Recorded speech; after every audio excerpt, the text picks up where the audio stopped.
Leaving the Best Buy. Go I need it for the camera. About to get hit by a short guy in a pickup truck. Dang.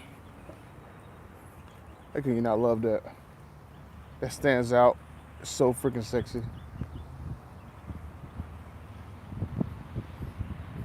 Dang, Dodge effed up. Oh, Dodge effed up. They should never got rid of this car. New Charger's alright, but it can't hold a candle to this.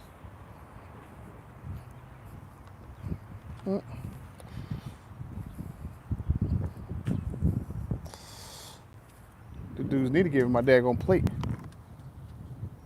Yeah, my plate expires tomorrow. They haven't sent me my full plate. Oh, man.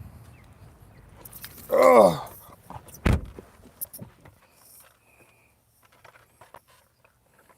Yeah, I know that was fast. I had to get this card reader.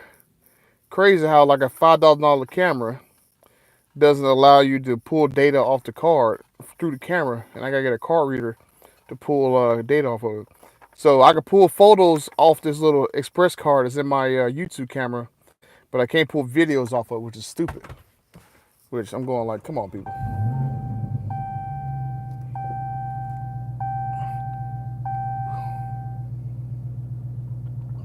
I would say one thing: the C8 does have a way better animation when the car starts up. Here we go, 512 miles, and right here in the beginning, I'm going to turn performance pages on, and let's see if it never loads.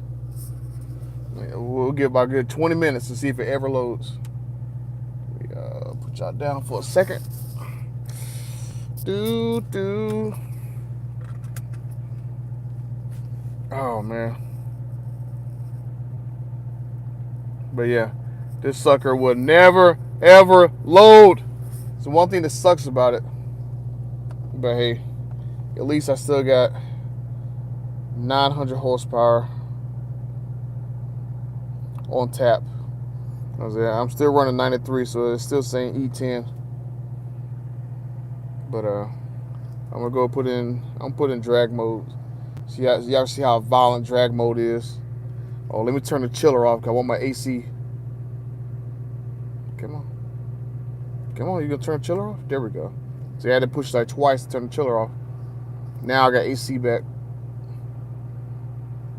But you're going to see how crazy this car doesn't want to shift sometimes. Like sometimes it'll shift, and sometimes it won't shift in drag mode. So I don't know if I got some software issues or not. All right. So let's see.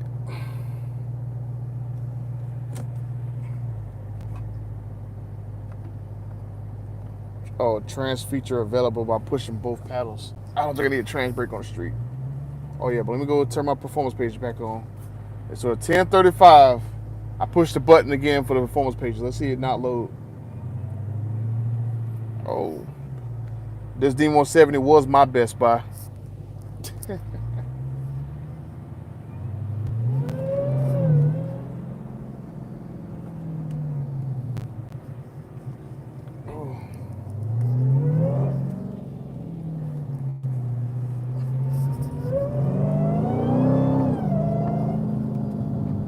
I love this car. Oh, this car is so freaking awesome, man.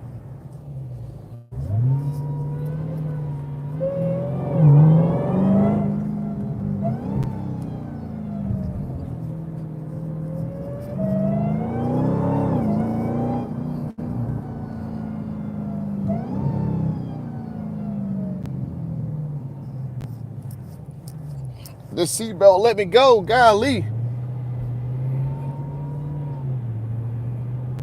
Hey, KP, don't be playing with me like that, man. I hope my motor don't blow either.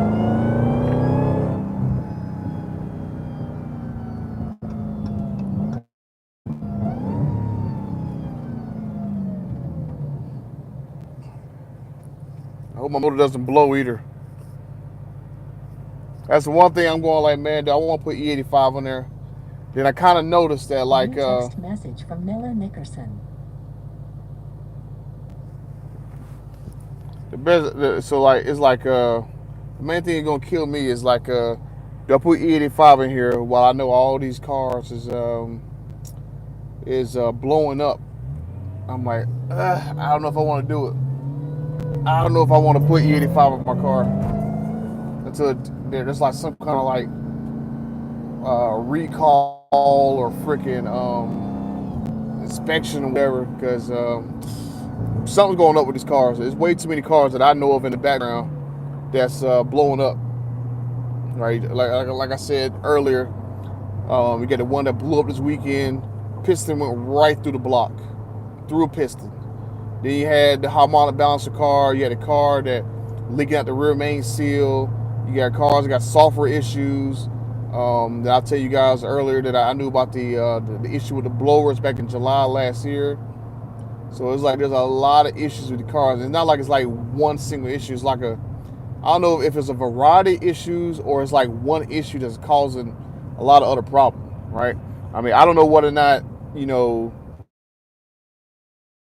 and the people who's putting like E85 in their cars, the sensor's not, accurately, guessing what the content of E85 is in your tank, and people are like detonating their pistons. I mean, I don't know. I'm just right. I mean, that seems like the wild card factor of having that E85 sensor in your car.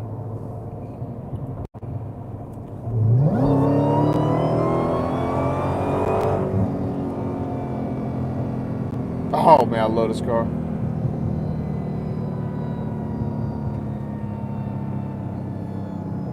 How does a car do for daily driving? Oh yeah, I love for daily driving. I love it. Like it even gets good. It gets good gas mileage. I'll tell you that too. That's one thing I love about this. Um, I don't daily drive it every day because I don't want nobody to steal it. Because I still haven't gotten security stuff done to it. But I'm gonna get that done soon enough. And then, I mean, as far as comfort wise, it's very comfortable. Just like driving in a regular Challenger, even driving in drag mode, it's still very comfortable, floaty, kind of like you drive like a Benz. And then freaking, I'll say this: that Z06 is way more aggressive. The seats are way more uncomfortable than the seats in this car is, and it's like a way tighter engine compartment because it's a smaller car. But but yeah, I definitely think this right here is more of a daily driver than the Corvette is, especially the Z06.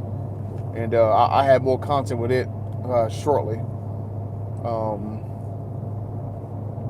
and put like these cars side by side and break that car in, and then do a drag race between the both of them on the streets.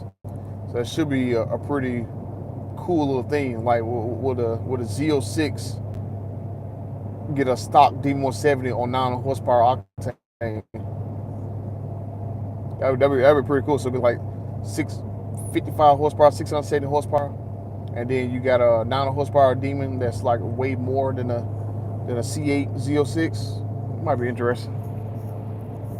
It's definitely way more aerodynamic. But yeah, look, there we go. Phones page is still not loading. I still can't get this daggone thing to load. So like I said, the dealer said they put a star case in with Dodge to figure out what's going on. So I might have to go pay the dealer another visit.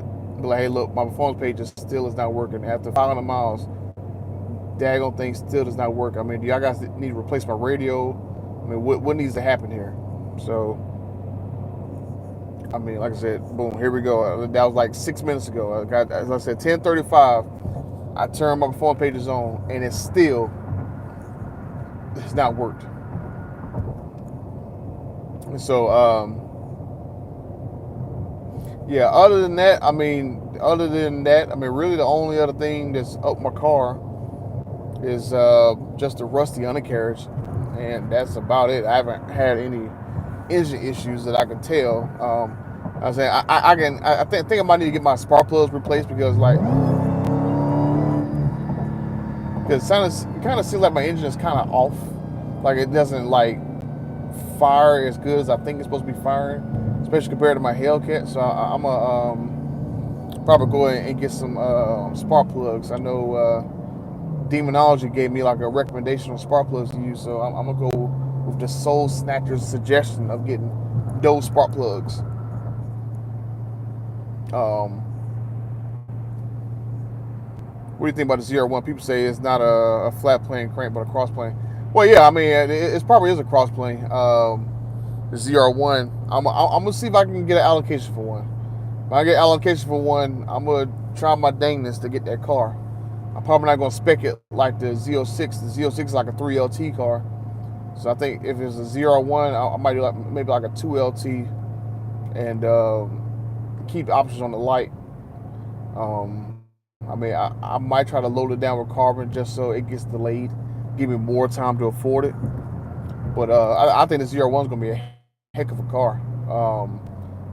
They're gonna be at least 800 horsepower, like a twin turbo with a Z06 engine. I was looking at the engine bay of the Z06. I was like, yeah, two turbos can fit in that daggone car. Like, I mean, they got plenty of options. They can either put turbos or superchargers on that car. I mean, they can go either way. I don't think they'll do a supercharger because of all the emissions crap, but I think if they put twin turbos on there, I think that car will be a heck of a car. Heck of a car. I was driving the Z06 around the other day, and I was like, oh man, this is like I can't really push it like I would, but that Z06 sounds so freaking sexy. Definitely I get an exhaust put on that car to get it to sound a little bit better. But it sounds so daggone sexy and sleek and mean. But it's definitely uncomfortable. It's definitely not a car that you want to spend a long period of time in. Those daggone seats, like, I don't know what it is. I think if like an average person wanted to enjoy the C8 more, you'd have to put in different seats in that car. Like, they're just so tight, and even on me, I'm only like 5'8", and those seats are just so uncomfortable. Like, they push my so much. So I'm not necessarily the biggest guy in the world, but I mean, comfortable 5'8". Somebody else, a lot of people gotta be feeling comfortable. So I think that might be like one thing with that car that it hasn't really caught on like that. It just people can't fit in the car, and then if they can't fit in the car, the seat just uncomfortable. You're just not comfortable fitting that car. That's supposed to be like an old man's car. You be adding turbo kit is also Z06. Nah, the Z06 probably gonna stay stock like it is. I think if anything, I'll get a ZR1. Like, only thing I'll probably do on a Z06, probably add an exhaust and swap all those black parts for carbon fiber parts. I've already looked at a couple companies who had Z06 parts that was in carbon, and I think I'm gonna swap all those parts over. Oh man, come on! I love this car. Come on.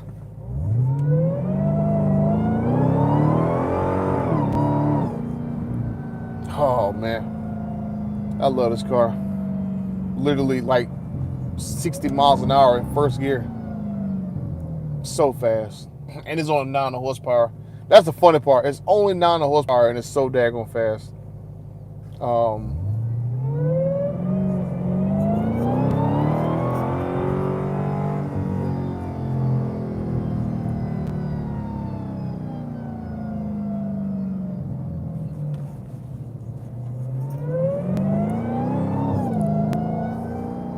I think in the DM170, I might do like a swap out the intake and swap out the exhaust, make them both louder. Because I definitely want to hear more blower and more exhaust. It's already loud. I do need to set my GoPro up outside one day and do some flybys and see how loud the car is and give y'all some footage of that crap. And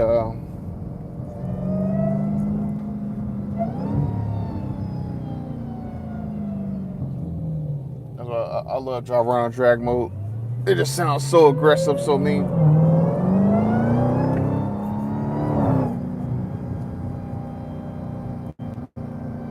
But sometimes it's like, is it like sputtering?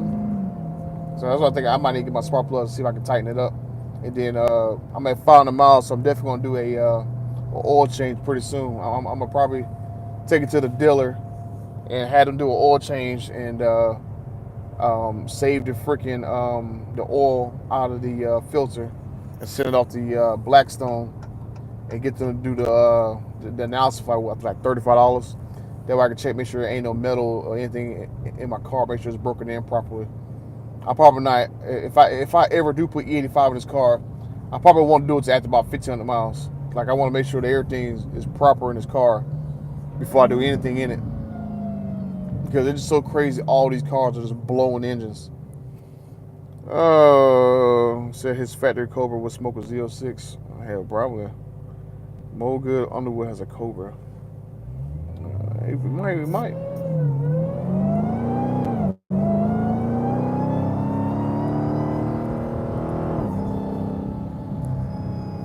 Oh, I love this car. I wish it was like a 6-speed Demon 170 because I used to love that about my 6-speed Hellcat. Oh man, if there was like a 6-speed Demon 170, that junk would be so daggone fun. Oh man, I wouldn't care that it wasn't the fastest thing on the street, but it'd be so cool to have all that power on a stick shift. I still can't believe Dodge dealers still overpricing cars for 2023. It's like the Challenger and Charter Hellcat and above is more rare than a Ford GT. Yeah. Racer S can't get a proper answer slants for break-in periods. Oh, because they're changing. Because that's what I'm gonna talk about in another video. I'm gonna like, look, I'm pretty sure that they're gonna start voiding Demon 170 warranties for people who drag racer cars. I'm not 100% on that, but I gotta talk to the new Dodge CEO about this because I've already known of at least one person who's had their engine warranty voided on their car for not following the braking procedure to the T in the owner's manual. So I'm going like, you know, I think they're going to start voiding people's warranties, like whoever doesn't follow the braking procedure to the T on these engines. Like, I'm pretty sure Racer X got his done because he's an influencer that has a lot of views. If it was Joe Blow, his engine warranty would have been voided. And I got proof that it actually happened. Because like I said, back in January, a guy popped his damn engine, went like, I think they said he went like 103 miles an hour in his car. And Dodge has in the owner's manual not to see, like I think like 100 miles an hour before, or like see 90 miles an hour before like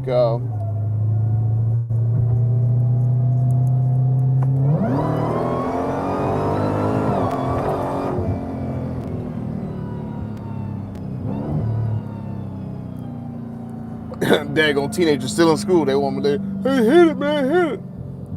So I had to give him a little bump. But yeah, I think that Stellantis gonna start voiding these warranties on these engines because like I was saying, there's a guy, he went like 103 miles an hour before he had like 100 miles on the car, and Stellantis voided his warranty on his engine replacement and handed him a $40,000 bill to replace the engine in his Demon 170. So I already know, proof positive. I have the freaking I had the receipt that he got from the dealer, how much it's going to cost to replace his engine, and I had the email from Stellantis that they voided his warranty.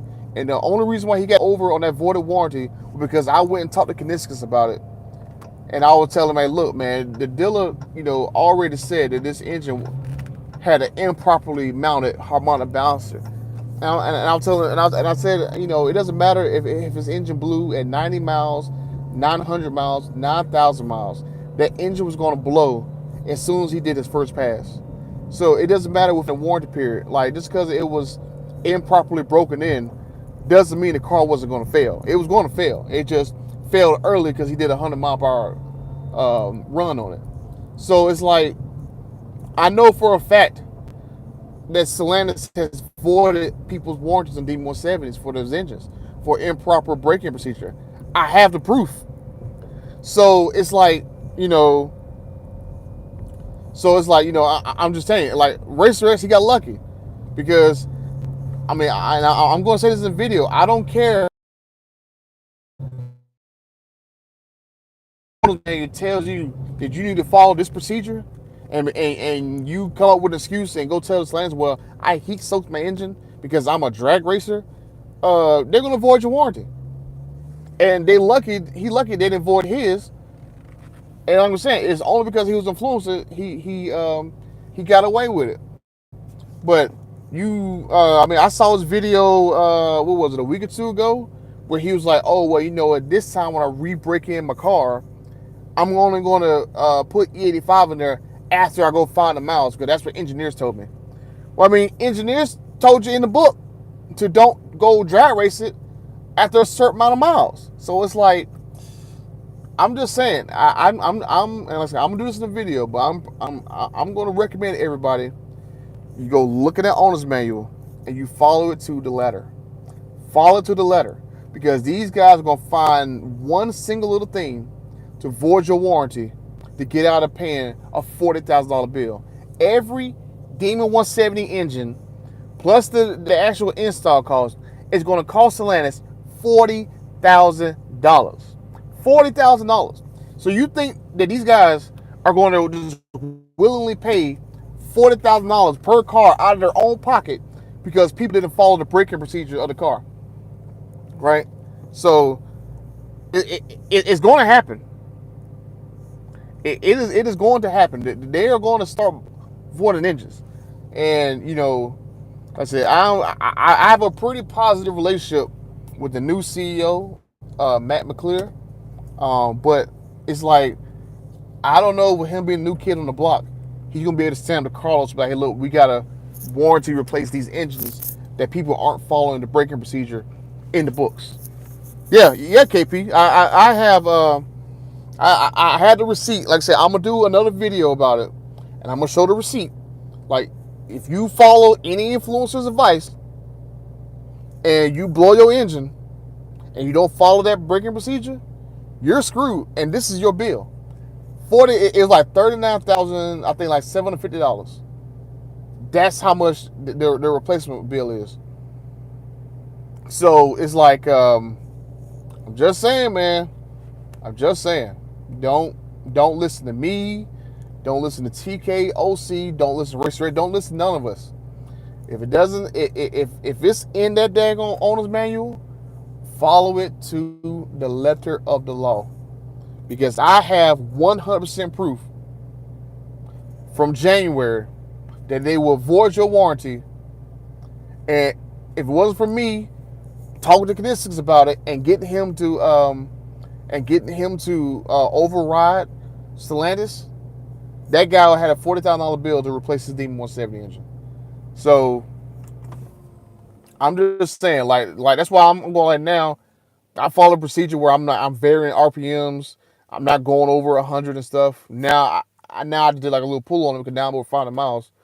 So I'm trying to be careful with mine. That's why I'm like so freaking scared to put 85 in my car or do anything wild, because I know for a fact what's going on behind the scenes.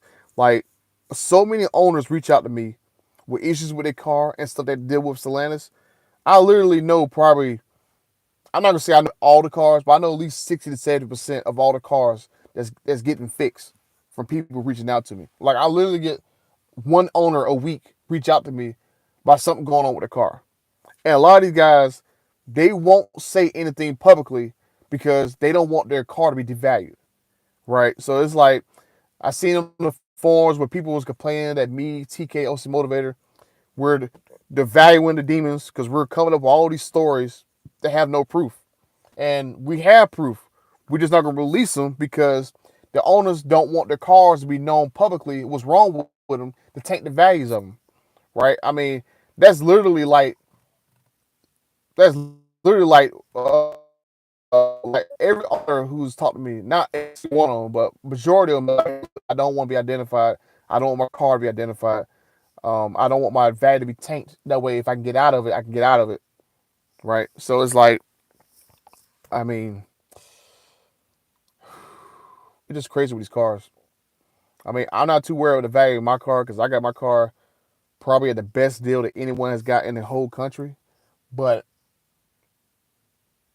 all these other guys who spent like $100,000 over, $150,000 over, $80,000 over, I feel for those guys because they're not going to get that money back for those cars. It would take a long time to sit on a car that is a potential time bomb, right? Because it seems like at this point right here, it seems like every week we're hearing about a car, or every Tuesday hearing about a car where something happened to the engine, and it's always the engine, right? They like a lot of those drag racers who drag race in D170s, they kind of they try to keep under wraps the fact that a lot of those D170s that they was racing on the tracks, a lot of them was popping drive shafts. So it's like, why is you trying to hide stuff that's going on with the car? Like if it's out in the open that it needs that this is something that's happened to the car, then Dodge needs to fix something that they claimed was supposed to be a factory ready drag car. So I don't know why those guys was hiding the fact that drive shafts were popping on D170s when they was first drag racing, right?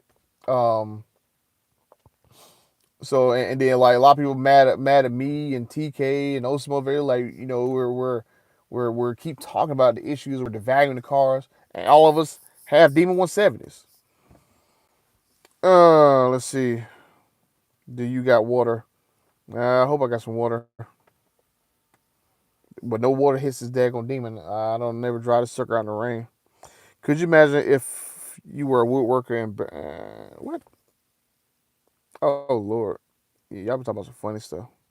This reminds me of one dude got his warranty voided on his '08 Mitsubishi Evo because he tracked his car. Yeah, I mean like it's gonna be interesting, and I don't know whether or not I had to pull anymore within Stellantis to be like, hey, look, it's not really gonna be like a good look. But I mean, there's a lot of stuff to talk about Stellantis, especially in videos.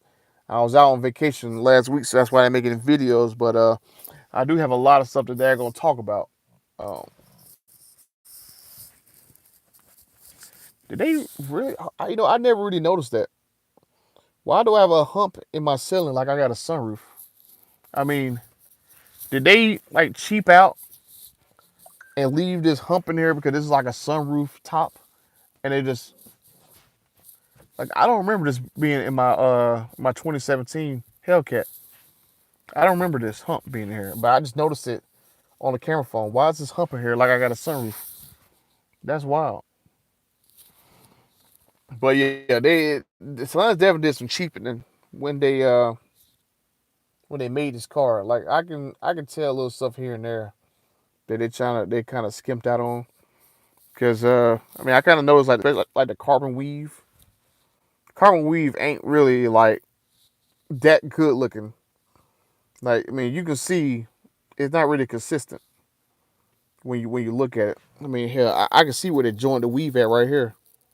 I can see where two different weaves they joined together. So it's like there are definitely stuff in here that they skimped out on. And I'm like, okay.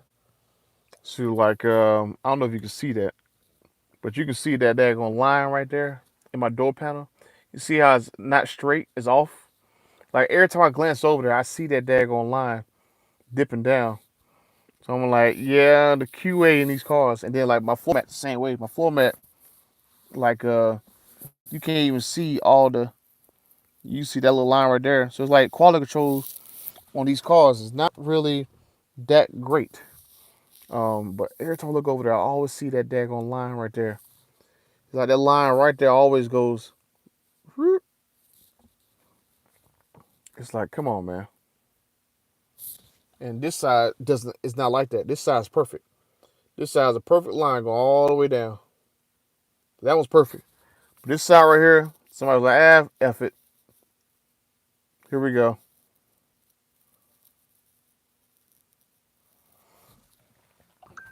But yeah, here we go. Can I get it out the sunlight?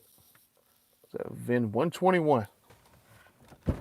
But I mean, I wish Stellantis would have like made all the stitching, all these demons like either.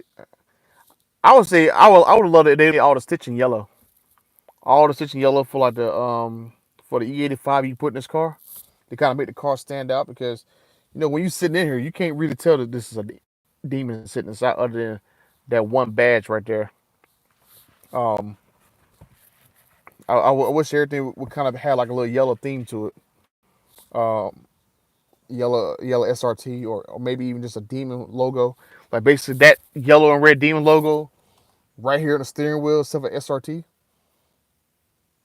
I would have liked that. I would have liked yellow stitching. Um, maybe like a yellow button. Like I think there was stuff that Stellantis could have done to make this car a little bit more special. That way it's easier to kind of tell. We're just looking inside. You look inside of it, it looks a little bit like a regular Hellcat inside, right? Don't even have. I mean, really the only way you can tell is with the seat. I wish they could have either put like some stitching right there to make a yellow eye in there. I mean, that could have been cool. Oh, that go where my red hat is at. I didn't know my red hat was back there. I don't found my hat. I've been trying to figure out where my hat was at. Yeah, I wish we could have like yellow gauges. So I wish everything was kind of this car. Kind of make it more special. But it's already a special car. I need to clean it up again.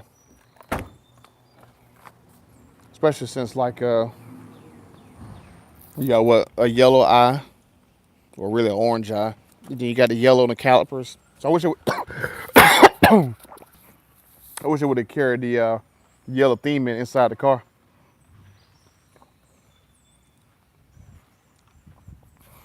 Would a Scat Pack headers be worth anything? I mean, I don't think they're gonna be worth that much money. I mean, they'll go down, but I don't think they're gonna be $1 million cars, because I mean, you gotta think they made so many of them. There's so many sitting. Like that's why I was going like Stellantis is without digging their own graves. Like they should have limited production of Hellcats, Red Eyes, and Super Stocks. Like make only a quarter of them. That way they pay so many fines, because there's so many available on the open market, right? I mean, you go look at GT500s, for example, right? It's hard to find that many GT500s on the market when they was being sold, because they didn't make that many. People wasn't going like, oh, well, I'm buying a GT500 and I'm gonna get out of it, then I'm gonna go buy another one next year. I mean, you got guys who was literally buying Scat Packs and Hellcats like every freaking year. Is that my uncle? No, that's my uncle. But yeah, you got guys who was buying Scat Packs and Hellcats every year just to change the color of the car.